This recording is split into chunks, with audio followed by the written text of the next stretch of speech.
Hello, grade 12s. This is Miss Ngayo. I'll be taking you through the examination tips for physical sciences paper 2.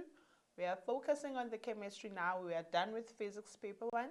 Now we want to ensure that there are marks that you should be able to score, the easy to get marks, looking for each and every topic.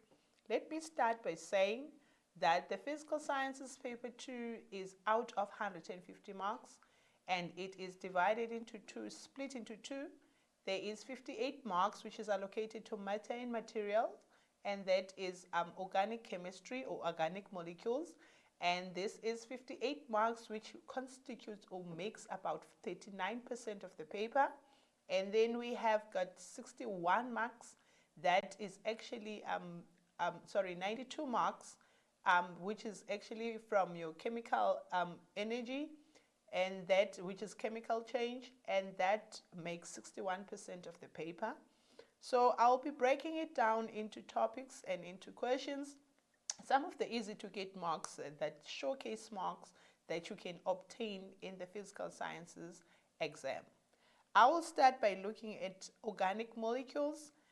Like I said, this is 58 marks, which is 52 marks from the long questions, which is question 2, question 3, question 4, and then the 6 marks is usually coming from your multiple choice questions, which is 1.1, 1.2, 1.3.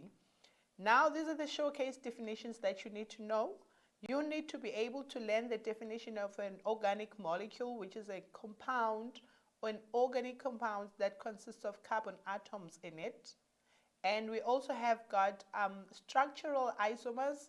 Please note, learners, that there's a difference between structural isomer and these types of structural isomers are chain isomers, functional isomers, and positional isomers. We've seen it sometime that learners will be defining a structural isomer as a chain isomer or chain isomer as a structural isomer. And then we also have got a definition of boiling point. These are the physical properties. We guarantee you 4 marks if you learn these definitions. Boiling point, vapor pressure, and melting point. You'll be asked one of these, not all of them. And please note, learners are really struggling with the vapor pressure definition. You must not omit any words when you're writing down the definitions to be safe, to be on the safe side, and always use the examination guidelines. As the textbooks and other definitions are not actually correct in these definitions. Always use the exam guidelines. On IUPAC naming, one of the things that you should be able to do is to identify the parent chain. That is, for example, when you are actually given a structural formula or a condensed structural formula, just write the entire structural formula, and then be able to identify the parent chain, which is the longest chain possible. After you have identified the longest chain possible, which is the parent chain, you will be guaranteed a mark. For example, identifying that it is made up of 5 carbons, it's a pentane maybe if it's an alkane, and then also be able to identify the branches. I suggest that you use your pencils here to break down the structure and to show the branches where it's branching off so that you do not forget. You are guaranteed 2 marks there. When you draw the structural formulas, you must be sure of your functional groups. As you know, we have got 8 of functional groups. You should be able to know what are the functional groups for each and every 8 homologous series that we learn in our curriculum in grade 12. Also, when you get to question 3, you'll be talking about the intermolecular forces there on the physical properties. One thing that you should be able to do is to identify the type of the intermolecular forces that are there. We have got 3 types of intermolecular forces that we focus in grade 12, which is the London forces and the dipole-dipole forces, as well as the hydrogen bonds. As you can see, they're actually arranged in an increasing order, with the London forces being the weakest, dipole-dipole being stronger than the London forces, but weaker than the hydrogen bonds. Remember, learners, that your London forces are actually on your hydrocarbons, which is organic compounds that consist of carbon and hydrogen only. They have only London forces. As soon as you introduce another element, it's either oxygen, hydrogen, sorry, you have carbon, hydrogen, then you introduce oxygen or a halogen, then now you immediately start to have a dipole-dipole force on top of the London forces now, because remember they were due to carbon-hydrogen bonds. And then when you have, you only going to have your hydrogen bond forces when you actually have now a hydrogen atom connected, which is bonded to an oxygen. Then the hydrogen bond intermolecular forces is due to there's either the fluorine atom attached to that hydrogen, or the oxygen attached to that hydrogen. That's when you have the hydrogen bonds. You must be able to compare the strength. After you identify these types of intermolecular forces, you must be able to compare their strength. Talk about the strength that is guaranteeing you another mark. And after you identify the strength and assign each strength, and remember with strength, it cannot be high, it cannot be low. It's either it's strong or it's weak. And then after you identify that, you must be able to talk about the energy. Those ones that have got the strongest intermolecular forces are going to need more energy to overcome intermolecular forces. And those ones that have got weaker intermolecular forces are going to need less energy to overcome the intermolecular forces. And remember, we are not overcoming bonds, we are overcoming intermolecular forces. So you must mention that it's intermolecular forces at some point. And then when you get to the type of reactions, you must be able to identify the types of reactions. Remember, we deal with the capstone, we deal with elimination reactions, substitution reactions, and addition reactions as well. Now you can just tell what type of a reaction it is by just looking at your startup material.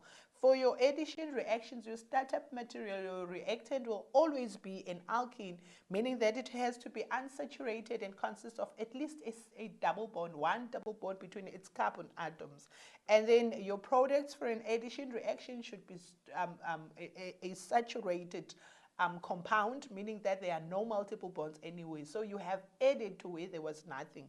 And then with your substitution reactions, substitution reactions only occur in saturated hydrocarbons. For example, your alkanes will undergo substitution reactions whereby the hydrogen atom is substituted with another atom, or your haloalkanes whereby now the halogen is actually substituted with another atom. Could be substituted with an oxygen that is attached to a hydrogen that is on hydrolysis, and also on and alcohols as well. Now your OH can be substituted into, alcohols can be undergo substitution to form your haloalkanes, where there was an OH is exactly where there will be a halogen, either the bromine or the chlorine or the fluorine. And remember, we have seen this quite some time. Do not forget, candidates, that fluorine, in as much as it's pronounced the same way as chlorine, it doesn't have an L.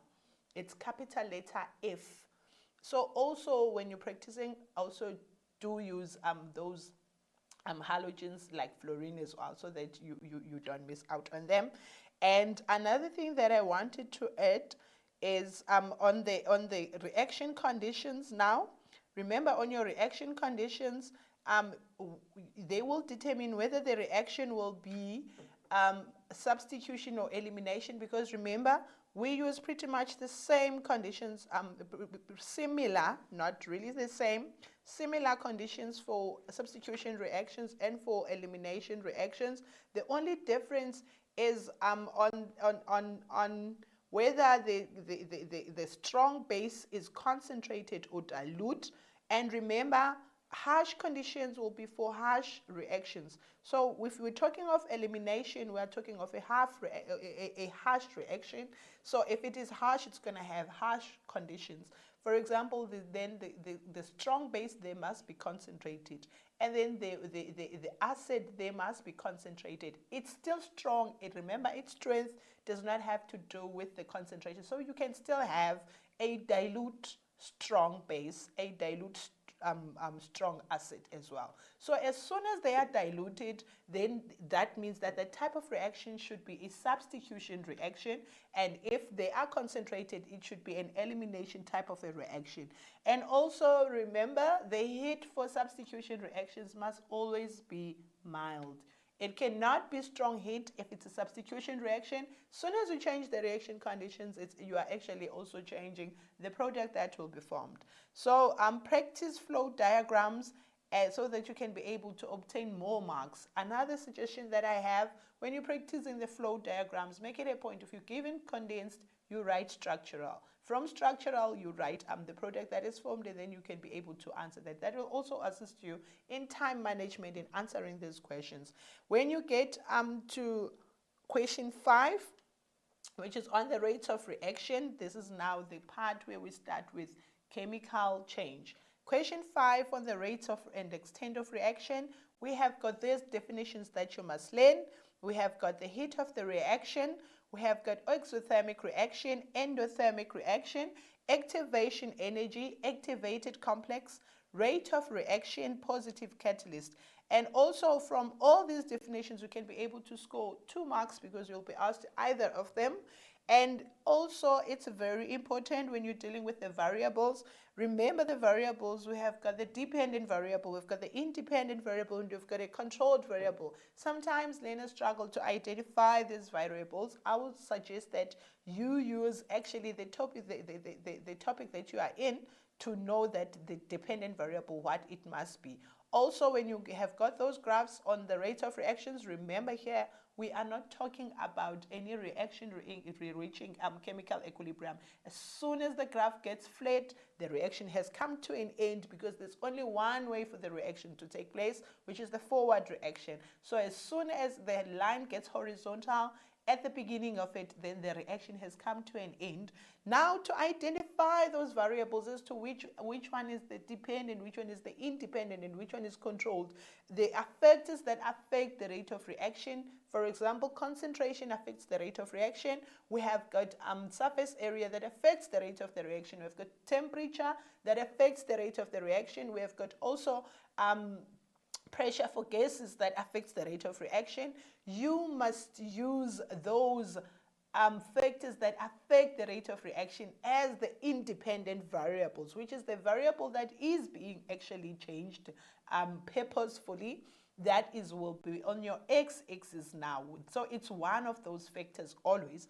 And then the dependent variable should be what you are actually investigating, which is what is dependent on it. And in this case, it is the rate of the reaction as to what time will the reaction take to actually come to an end. And or the controlled variable should be one of those variables, it should be one of those factors as well. For example, if you want to study whether the concentration will affect the rate of the reaction by increasing the concentration, one of the things that you would want to control, you would not want to have to change also the surface area at the same time, because now you are having more than one independent variable, and that on its own will make the test to be unfair. Now, on the investigative questions, please remember you must mention both the dependent variable and the independent variable. So when you mention these variables, you should not mention them in a way that you can answer the question by saying yes or no. For example, will the increase in temperature increase the reaction rate? You can either say yes or no. Now you don't use those type of questions. Instead, you would actually ask, well, how does an increase in temperature affect the rate of the reaction? And it's not an investigative question if you do not have a question mark. Many a times we have seen on the marking, during the marking session, that the learners omit the question marks, and that when they are asked for a hypothesis, they omit the full stop there. So if it's an investigative question, it must be accompanied by a question mark. It's not a question without the question mark. And if it's a hypothesis, you are writing the statement. And the statement does not necessarily have to be correct, but you can actually just ask it and make it a point that you mention both the variables, which is the independent variable and the dependent variable, and then you ask your question. Now, also on rate of reaction, I do want to mention that you do not get the formula for the rate of the reaction. You must be able to know the formula yourself. So for example, when you are actually asked to calculate the rate of the reaction using for the reactants. If it's the reactants, then you must know that the formula for the rate of reaction will be rate of reaction is equal to a minus, if it's concentration you are given, it's going to be a minus change over change in time. And if this is for the reactants, remember in the formula sheet you won't get it with the negative sign. The negative sign you must put it there yourself, because you actually know that this is the reactant. You should be able to tell that this is the reactant, and therefore you should be able to actually write the formula for that rate of reaction calculation. Also the units there, you know what concentration is, what concentration unit is, mole per cubic decimeter, and then if your time is in minutes, it will be per minute. And then for the products, your rate of reaction formula will be rate of reaction is equal to change in concentration over change in time. Remember the minus sign is there because as time for the reactants, as time proceeds, the reactions, the concentration of the reactants decreases. So which means that the final concentration will be less than the initial concentration for the reactants. Hence, there is that negative sign there. So it's necessary for it to be there. You don't just of our reaction at the end. Also, when you're explaining those collision theory, you must be able to actually mention the rule as to how does an increase in temperature affect the rate of the reaction. Sometimes learners confuse this part with the Le Chatelier's principle. You cannot be talking about Le Chatelier's principle in question 5. You must focus on the rate of reaction. And also on chemical equilibrium, when you get to question 6, and also like I said, question 5 goes hand in hand with 1.5, and then question 6, which is on your chemical equilibrium, will go hand in hand with question 1.6. So the long question and then the multiple choice question. So on question 6, these are the definitions that you may get. You must learn the definition of chemical equilibrium or dynamic equilibrium.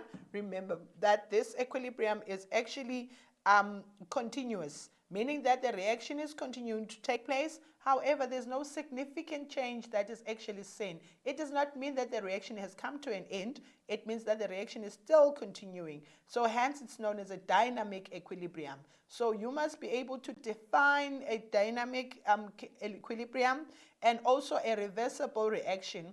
What is a reversible reaction? And you must also be able to state Le Chatelier's principle. Learners, many times, they will be asked to state Le Chatelier's principle, and they will not state it. And when they are actually asked to apply Le Chatelier's principle, they are not able to apply it. So when you are asked to state Le Chatelier's principle, you should be able to state it. This is the time that you are asked to state it in the first question. The following questions are actually asking you to apply it into the scenario, meaning that you talk about what will happen in this reaction based on this.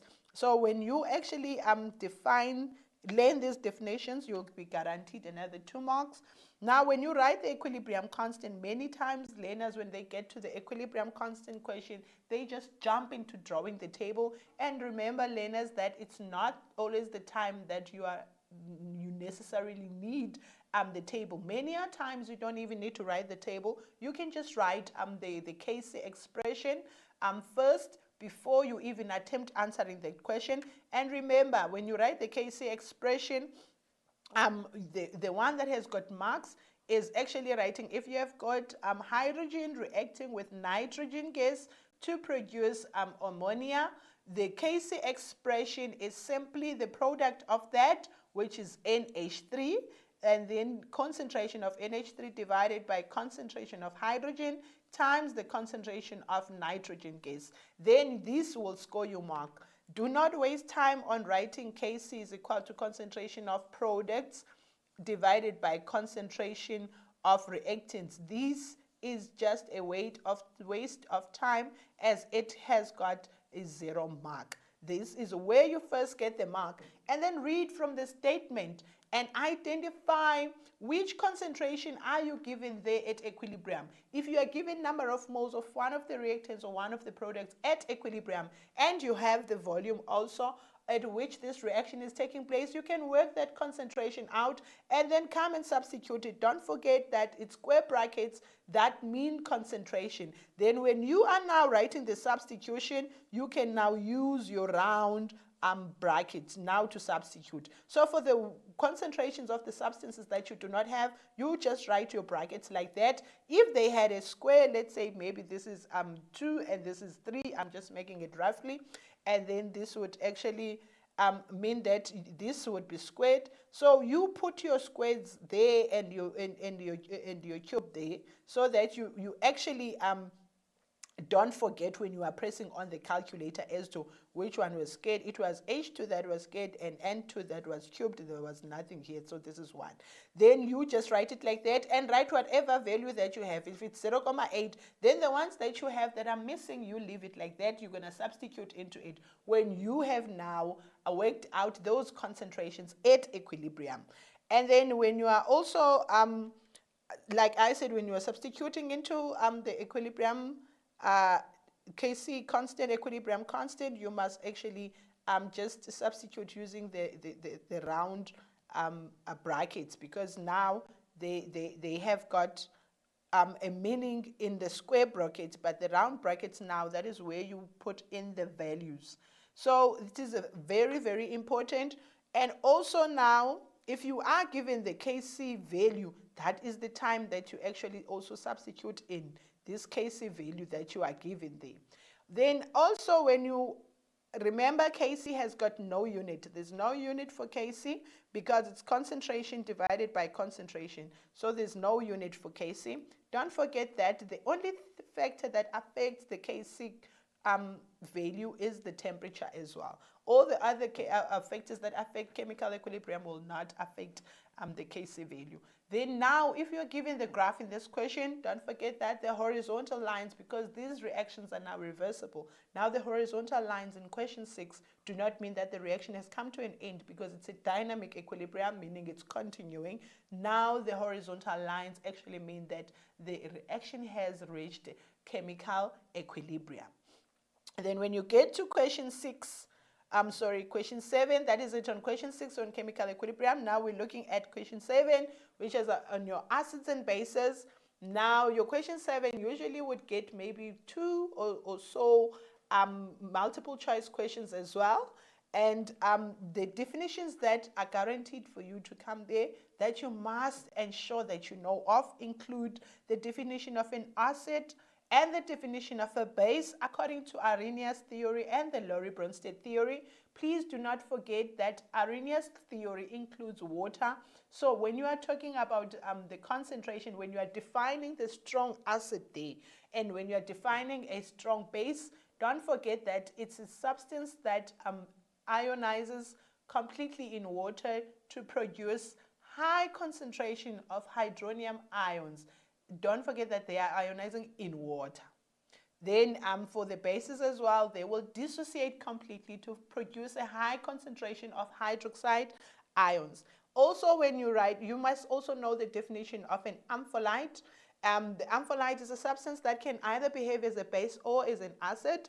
And also, you must also know the definition of a hydrolysis. And remember, in short terms or in summary, hydrolysis is simply the reverse reaction of a neutralization reaction. Since in neutralization reactions, you were reacting an acid with a base, producing salt in water. Now in hydrolysis reactions, it's a reaction of a salt with water. Then you must also be able to write acid-base conjugate pairs. And remember, when you are pairing those, they must only differ by a hydrogen ion. So that means that for your water molecule, its conjugate acid, if it's a water molecule, would be H3O plus, and then its base would be H2O. So this is a conjugate base pair. You cannot have H3COOH and then you have got you pair it with water. That is not right. It must always differ with its own pair with a hydrogen ion only. So you see H3COOH would actually be paired with CH3COO minus, whereby this is the acid and then this is the conjugate base. And remember, strong acids will produce weak conjugate bases. And then also you must also be able to tell the definition, to separate between monoprotic and diprotic acids. And remember, some of the learners usually like to confuse this to say that since this, for example, oxalic acid H2C2O4, we know that this is a diprotic acid because it has got two hydrogen ions that it can actually donate. However, in as much as it is a diprotic acid, it's still a weak acid. Don't forget the definition that a weak acid is a substance that ionizes completely in water to produce a high concentration of ions. And oxalic acid is a weak acid. So even though it's a diprotic, it can release two hydrogen ions. It's still a weak acid. So also differentiate between those. And also your H3PO4, which is a phosphoric acid, this is a triprotic acid, meaning it can give up to 3 hydrogen ions. However, it does not make it to be a strong acid either. Your strong acids only consist of HCl, your H2, SO4, as well as your HNO3. These three are the only strong acids that you're actually dealing with in this level, at least. And then all the other acids that are not part of these three are actually weak. And therefore, whether they are monoprotic, diprotic does not make them to be strong. And then when you're choosing the indicators during neutralization reactions, which is titration, there's a table that you must know to be able to choose the indicators. Now, how do you know which indicator to use? If you are titrating between a strong base and a strong acid, you're gonna have a salt that will be produced that should be neutral, which is the indicator that you need is the one that changes color in neutral solutions, which is your bromothermal blue. And don't forget the color changes. The color ranges is between yellow and blue for bromothermal blue, and then for methyl orange as well. And then methyl orange will be used as an indicator that is used between a titration of a strong acid and a weak base, whereby the salt that is produced at the end of the reaction is actually acidic. And then in your weak, when you are titrating now with your weak acid, which is the formal assessment that we have for the grade 12s in this level, whereby we're titrating an oxalic acid, which is a weak acid, against a strong base, which is sodium hydroxide.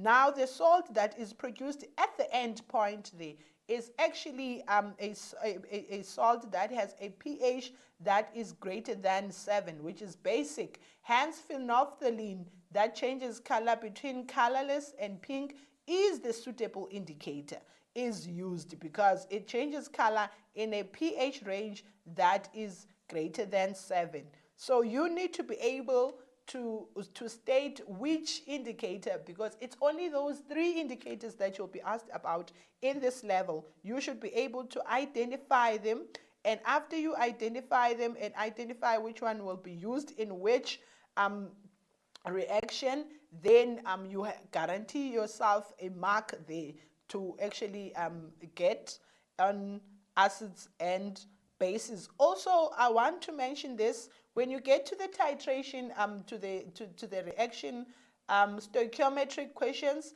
even though they get bulky sometimes, you get 9 marks, you get 8 marks, you get 7 marks, and it looks scary because you've got a lot of volumes there, you've got a lot of concentrations, you don't know which volumes to use where. Now, to be on the safe side, I usually say this: please stick to C equals to N over V, which is the concentration. When you're calculating concentration, you will use C equals to N over V.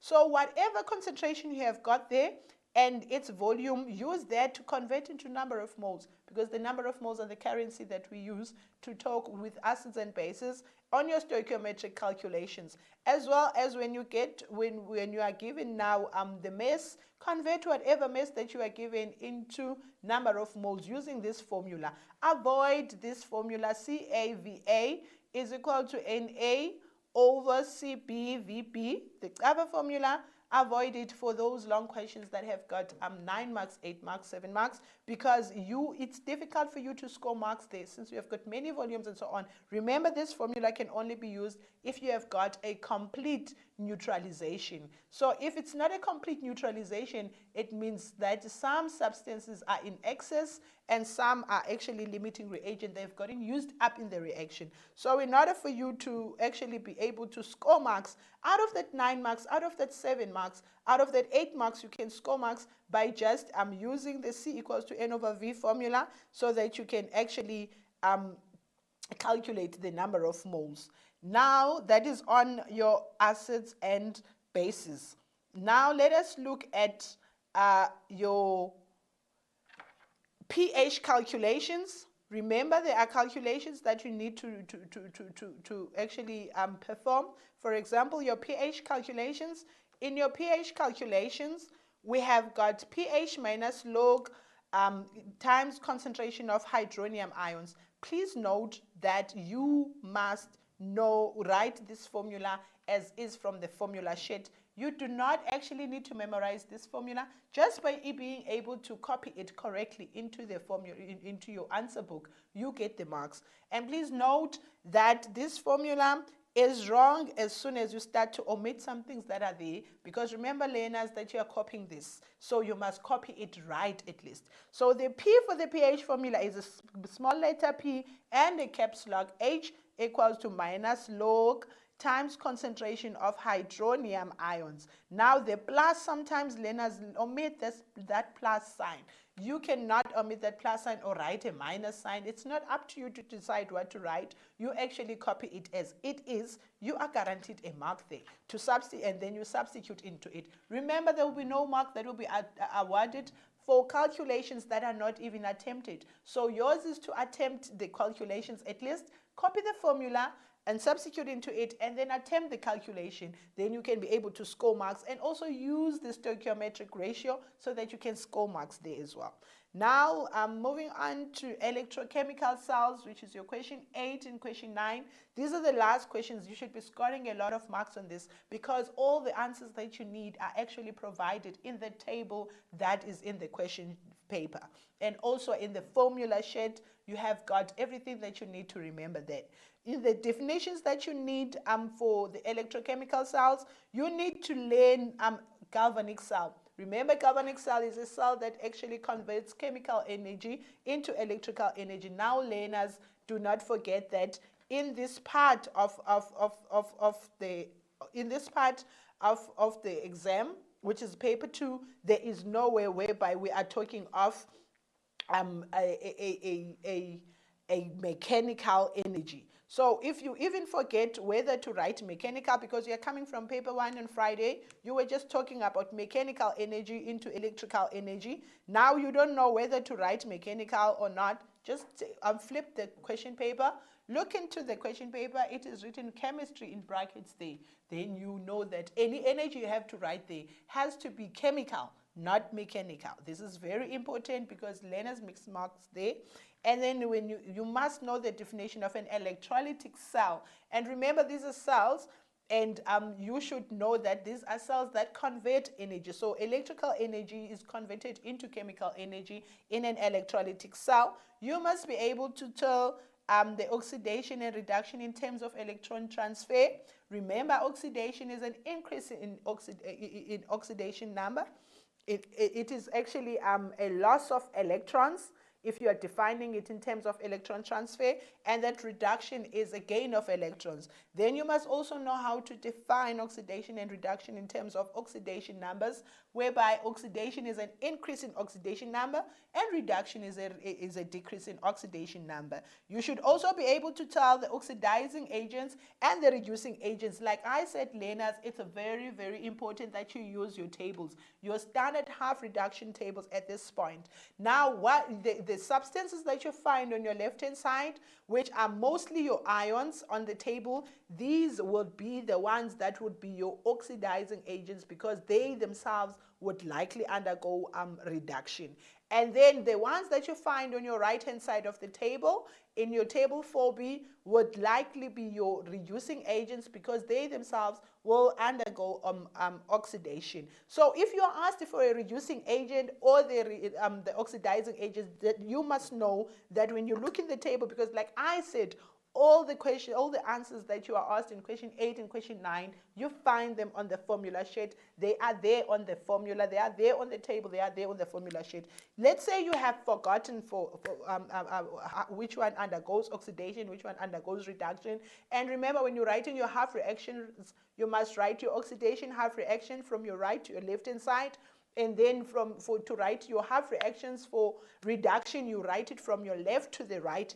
Now you do not use double arrows when you are writing half reactions, because remember, this is half of it. So in order for it to be complete, it must be two halves to make a whole. So now you have half reaction for reduction, half reaction for oxidation as well. So it's very, very important that you don't memorize any of those reactions, because they are given to you in the table. You just copy them as they are. Now, let's say you have forgotten, you go to your formula sheet. The formula sheet itself is offering you answers. How do you know which one is an oxidizing agent when you are now calculating your E naught cell? Remember, you have got E naught is equal to E naught cathode minus E naught anode.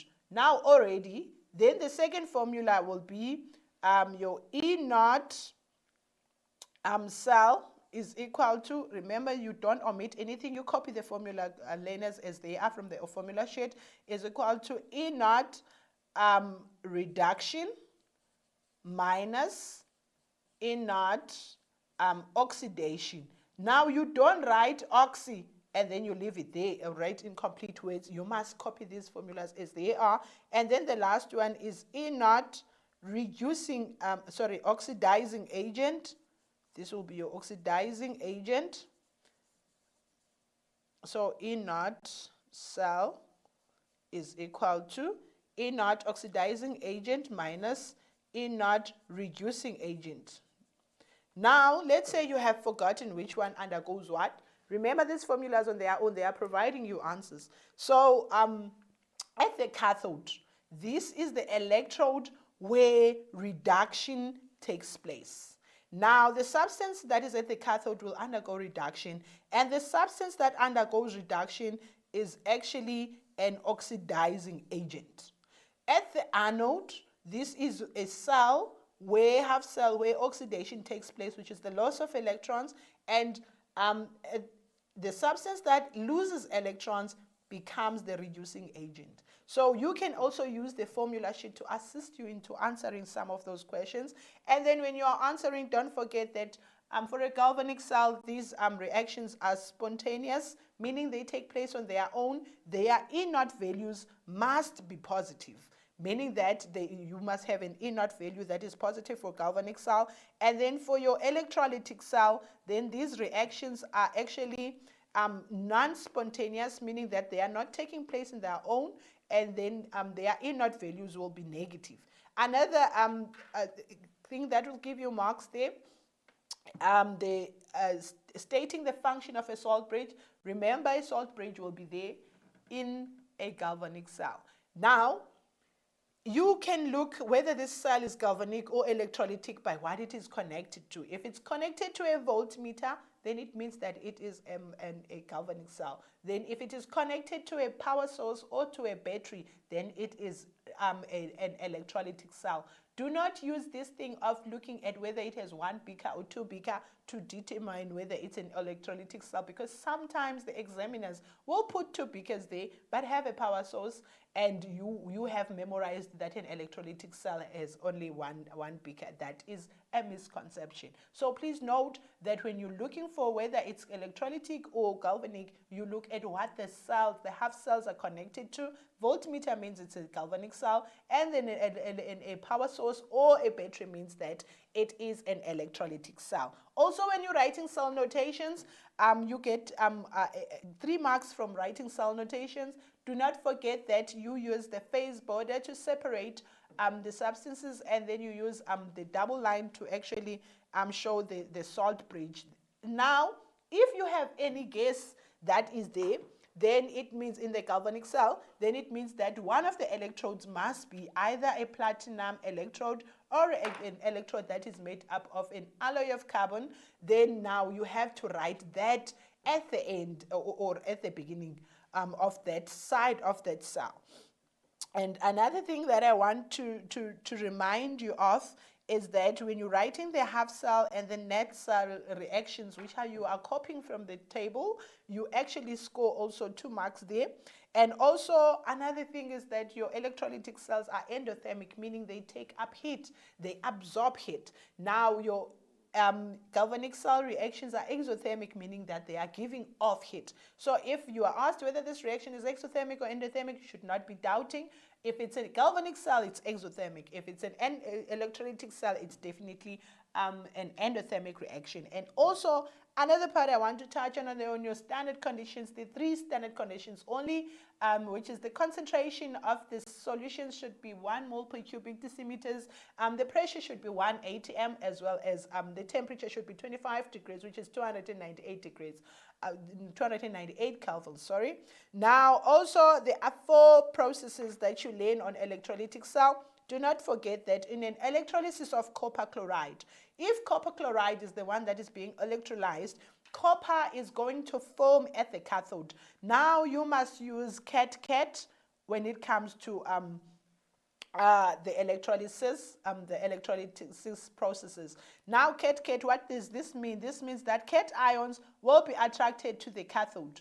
Now, what does it mean? If you have got copper, this is copper chloride. So copper will dissociate to form copper 2 plus and then Cl minus. So the cat ion, which is positive, should be attracted to the cathode, because remember the polarity of this cell is that the cathode is negatively charged and that the anode is actually positively charged. So the cat ions will be attracted to the negative electrode, which is the cathode, and then the ions, which are the chlorine ions, will be attracted to the anode, which is in this case a positive electrode, because it's connected to the positive terminal of the battery. Now, this should actually solve your problems as to whether which one should be going where. And don't forget that at the cathode, that is where reduction takes place, and at the anode, that is where oxidation takes place. And always, how do you write these reactions?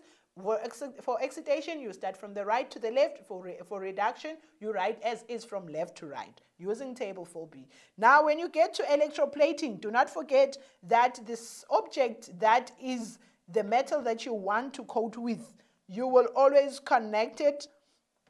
The one that you are electroplating with, you should always connect it to the anode, which is where there will be loss of mass, because mass is lost at the anode. And that is where oxidation takes place, even though it's positively charged in an electrolytic cell. But the fact that that is where oxidation takes place does not change. And then the substance that you are electroplating must be connected to your cathode, and your cathode in this case is negatively charged, and then that is where the gain of mass is. And remember, if you are electroplating with silver, silver will undergo oxidation, and silver, which is at the anode, so you're going to write the silver half reaction from your right to your left, which is your oxidation half reaction, and you will still write your silver reaction for reduction, which is from your left to the right, for the cathode. Because if you are electroplating, the only substance that is reacting is the substance that you're electroplating with. So if you're electroplating with silver, silver undergoes reduction and silver undergoes oxidation at the same time. And then when you are talking about the refining of copper as well, remember the impure copper. Remember, where is the mass lost? Mass is lost at the anode. And where is the mass gained? At the cathode. So what you are refining, meaning the impure substance, must always be connected to the anode. That is where the mass will be lost, and now it will form a sludge, and then those ions will be attracted to the cathode, whereby now the mass will be gained. So now the mass, if you had 50 grams of gold that you want to now purify. Okay, let's say you are refining copper. You have 50 grams of copper that is connected. That copper, the pure one, should always be connected at the cathode, because that is where mass gain is.